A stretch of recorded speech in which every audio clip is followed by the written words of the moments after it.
వ్యర్థముగా పరుగెత్తలేదనియు నేను పడిన కష్టము నిష్ప్రయోజనము కాలేదనియు క్రీస్తు దినమున నాకు అతిశయ కారణమగును.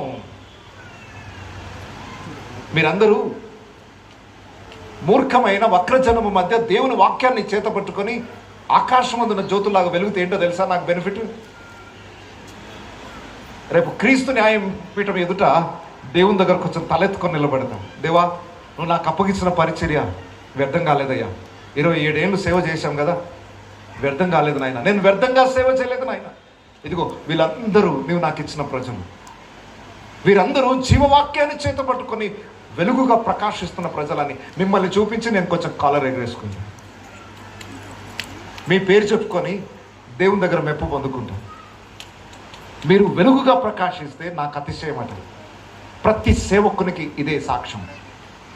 వారు పడ్డ ప్రయాసం వ్యర్థమైపోకూడదు. నాకు తెలిసిన సేవకులు 40 సంవత్సరాలు సేవ చేసి